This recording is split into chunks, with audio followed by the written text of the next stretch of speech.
jàmm ji info point net informer, éduquer et divertir dans la paix.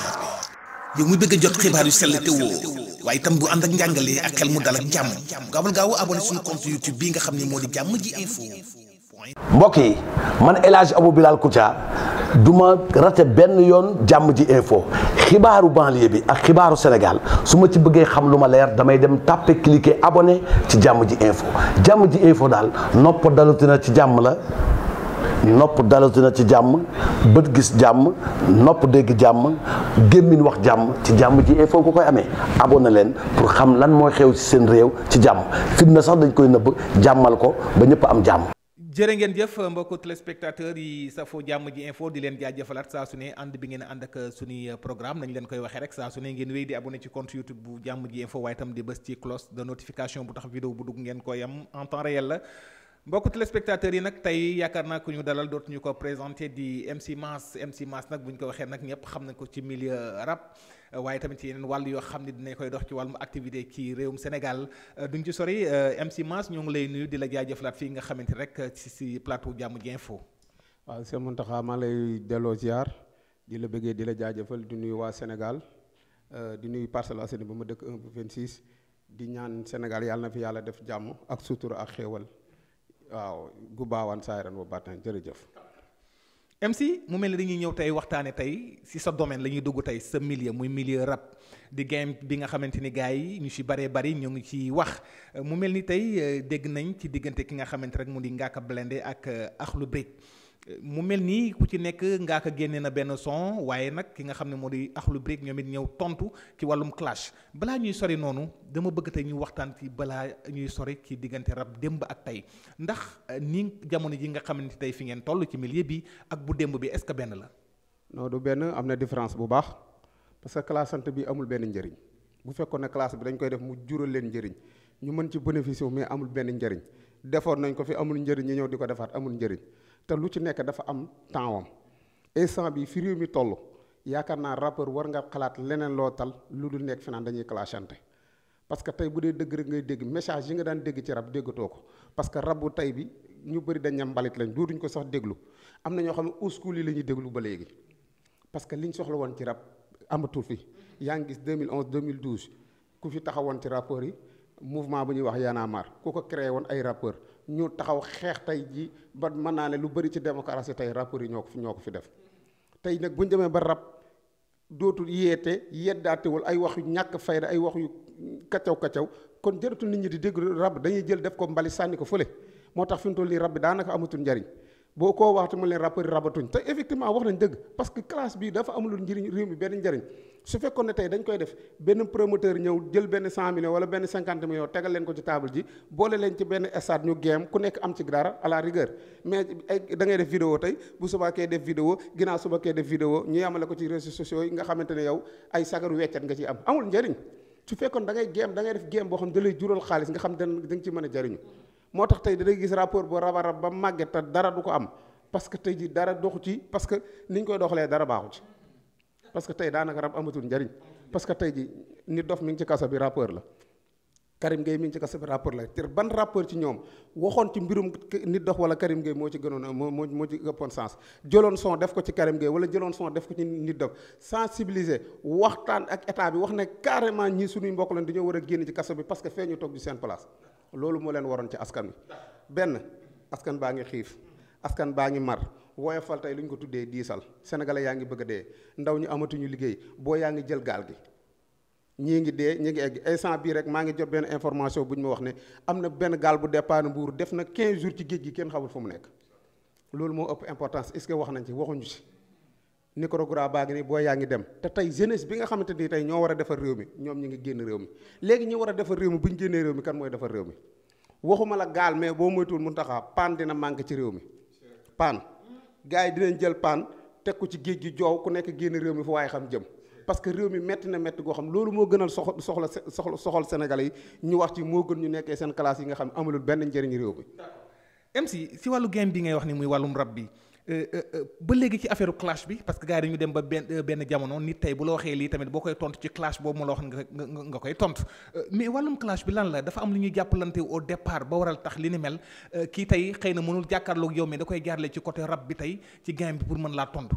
dégg nga classe bi bu ñu koy def dañ fa nekk boo waroon nekk classe bu leen di jural njariñ mais classe bi moo amul benn njariñ defoon nañ ko fi ba mu jeex gisoo benn promoteur bu ci dugal xaalisam amul géemuñ ci dara.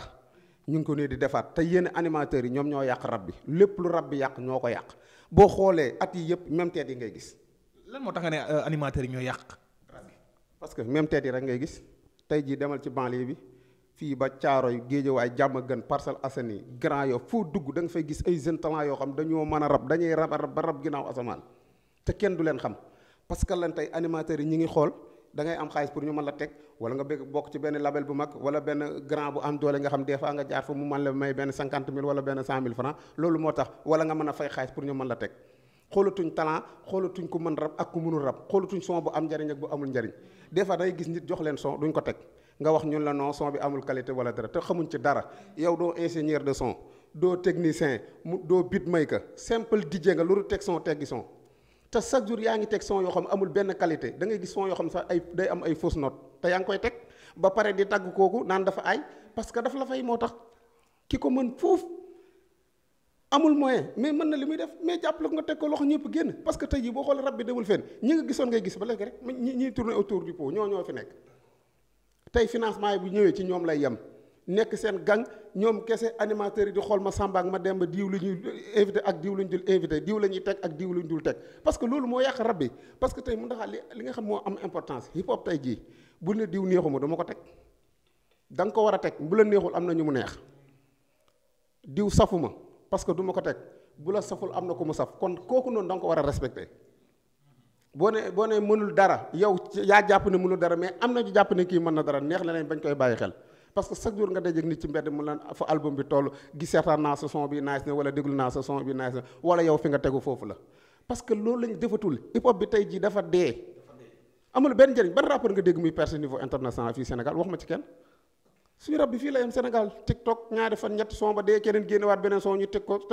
buñ ko tiktokee sànni fële keneen ñëw keneen génnewaat beneen son ñu tiktok ko mu jeex loolu kese la amul réew mi benn njëriñ tey jii game bi nii ñu koy defee nii dem nañ ba tey clash bii nii tey jii mi ngi nuroog sombi bu tuuru. d'accord foofu laa bëgg a jëm muy mel ni genre combat lañ ko jëlee nit ñi ne combat entre Ngaaka Blindé ak Akhlou Brick ku ci nekk gars yi ngi joxe note ñi naan ay 20% wala 50% fan la mën a yóbbu mbir mi ëllëg ci game bi ëllëg maanaam bu ñu demee ba jàppee mbirum combat la. yóbbuwu ko fenn su fekkoon ne tey jii saa yu ñu ko defee bu ñu paree benn promoteur ñëw dugal ci xaalis ñoom ñu am luñ ci gagné su boobaa dina leen amal njëriñ dina amal game bi njëriñ mais tey ban promoteur moo ciy dëgg xaalisam. amul benn promoteur bu ci dugal xaalisam parce que promoteur yi ñemuñ ko dañaan lii bu ci dugalee suñu xaalis est-ce que day génn parce que lii ñu def moo amul benn njëriñ tey jii classe bii nii am na ñoo xam duñu ay rapport ku nekk ngi ci biir mi ngi mel ni tey jii bukki bu dugg ci car rapide fu ne la waaye di jaar pour génn am ñoo xam duñu rapport taasukat yaag sambay mbay ñëpp ngi ci biir classe bi ban sens lam MC est-ce que li ñu la déggatul moo tax tey booy fekkee ni yaa ngi ñëw tey ci ñoom ci bunt bi ñuy jaaree peut-être est-ce que duñu wax ni dañu topp wala suñu niveau dafa gën a élevé ki nga xam ne moo di MC ba tax ne fi ñuy waxee dégg ko wala fi ñuy li ñuy doxal ni moom comprendre ko est-ce que duñu wax loolu. non loolu wax bu yàqu la parce que ñun li ñuy wax xam nañ ko comprendre nañ ko parce que man chaque jour maa ngi def samay son di dugal ñoom lañ gën a dégg wala ñoom lañ dégg mooy li ma lay wax rek dafa am ñu ñuy baare ak ñu ñuy bàyyi ñuy jàll. parce que tey jii dañu nekk ci benn tournoi ba affaire bi affaire de mafia la affaire de gang la da ngay féete ci grand bi wala nga sës ci studio bi wala nga bokk waa ji pour ñu mën la teg bu dul loolu doo jàll looloo fi am. parce que da ngay gis animateurs yi ñu surtout ñi nekk ci télé yi nit du xeexee doole jàmbur yow télé bi moomoo ko sa bàyyi moom ko dañ la fa teg pour liggéey rek waroo ko xañ kenn da nga war a bàyyi ñëpp ñu liggéey parce que yow dañ la may chance ba ñëpp tax ñu xam la kon ki nga xamante ni mi ngi ci mbir mi di ci yëngatu te yorul dara na nga ko may chance pour nit ñi mën ko xam loolu mooy yoon. mais tey ji da ngay gis écran yi da ngay gis tey ñuy artiste bi laay teg wala du ma teg artiste bi ba ci du ci rap bi kese ba ci mbalax bi sax am na ci da ngay animateur yoo xam man da ngay gis ñi ñuy teg tey suba moom lañu tegaat ginnaaw suba ñoom la ñuy tegaat ñii daal laa faralu maag li tey ñëpp la fa tax a toog waroo ci am xaaj ak seen kon tey ji game bi li ñu ko def demul fenn tey ban immeuble nga romb fii ñu la rapport moo ko moom fii Sénégal wax ma ko. est-ce que gars yi bu ñu lay dégg duñu ne MC moom daf ñuy classe moo ngi bañ classe mais dafa mel ni day classe gars yi. man li may dëgg laay wax li may wax dëgg laay wax dama ne clash ci hip hop la bokk kenn du ko bañ mën na dundal hip hop mais classe bii nii dundalul hip hop Sénégal dañu xiif dañu mar dañoo talul ay classe xam nga lu ñu tal nan la ñuy def ba réew mi nekk ci dal nan la ñuy def ba réew mi am jàmm nan la ñuy def ba réew mi avancé foofu la ñu war a taxaw parce que rappeurs yi foofu la ñu doon xaar seen message foofu la ñuy xaar loolu moo nekkoon combat wu rappeur mais tey jii buñ demee chaque 3 mois ñu ne waat classe bu bees classe ba yenn animateurs yi nekk saytaane di ci profité ñoom it pour am ci tur naan diw yaa war a classe diw yaa war a pour game bi neex game bi ban neex la am nañ waxante dëgg rappeurs yi ku ci gis mu tëgg balaa moo tëggaat kañ la nañ waxante dëgg game bi su amoon xaalis bu tax ñuy wax tey ji da ngay gis rappeurs yi tey ñu la kër gi moo ko moom wala moo taxawal entreprise bi wala société bi rappeur ko moom nañu waxante dëgg ana grand yi fi nekkoon nga xam dañ doon teg lu leer ana mu tey fu ñu mujj ana Daddy Bibson ku ko gën a nekk ndaanaan débul Moodu ji ah ana Matar la Kagulaar demul Moodu ji ah ana Fata demul Moodu ji ñaata rappeur nga fi mën a muñ Maxi Crazy yi ay ndaanaan yoo xamante ni tey ba léegi nit ñi dañuy déglu seen sound di ci jariñu dem nañ Moodu ji parce que tey mënuñu ci gis seen bopp loolu moo tax. kon su may dégg dafa mel ni message bi nga xam ne wàllum clashante bi pour yow dañu war a mën a changer xoolal maanaam méthode bi ñu koy defee wala moom nga d'accordul. dégg li ma la wax classe bi def nga ko juróolu la njariñ nga di ko defaat mu juróolu la njariñ bari njariñ la am nañ fexe taxawal rap bi def ko loo xamante ni ñoom rappeurs yi dinañ ci mën a jariñu tey jii ba ku nit mën a gis rappeur man ko ñee wala mu naw ko kër gii kat rappeur ko moom parce que lu ko may rap moo ko may musique société bi rappeur moo ko moom lu ko may liggéey rabam moo ko may entreprise bi rappeur ko moom lu ko may rabam moo ko may foofu lay waxee pour nit ñi dégg ko te et puis ngal-ngal jii ñu nekkee nii la Sénégal soxlul actuellement Sénégal dañu nekk ci benn combat boo xam ne bientôt ñu ngi jëm ci ay élection ndaw ñaa ngi jël géej gi di dem nañ def ci loolu sans lu dee duñ ci wax courant bi lu tax duñ ci wax jafe-jafe yi dund bu seer bi lu tax duñ ci wax loolu moo ëpp importance sénégalais yi parce que am na ñoo xam ne lii classe bi duñ ko seetaan parce que amul lu leen njëriñ. MC duñ la téye lu yàgg ndax da nga fa mel ne yaa ngi ci yoon presque mënul ñàkk ndax yow tam moment bi ñu bëri nga la yittewoo MC ñu ngi lay jaajëfal si sa interview bi nga am ak Jàmm ji Info yaakaar naa kër gi sa kër looy tàggatoo.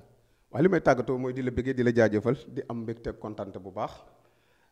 di ñaanal waa Jàmm ji Info yàlla leen suñu borom gën a yokk gën leen a taxawal di bëggee sénégalais yëpp di ñaanal ñëpp jàmm ak salaam mais di waxaat suñu mbokku rappeurs yi nañ xam li tax rab jug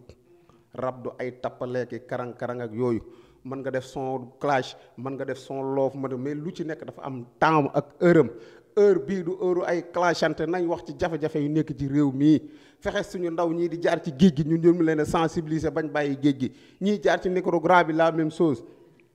wax ci jafe-jafe yi réew mi ba état bi taxaw dimbale sénégalais yi ba askan wi génn ci jafe-jafe yi ne bu ko defee réew mi mën a stable ñëpp nekk ci jàmm ñu def élection yu jaar yoon kuy gañe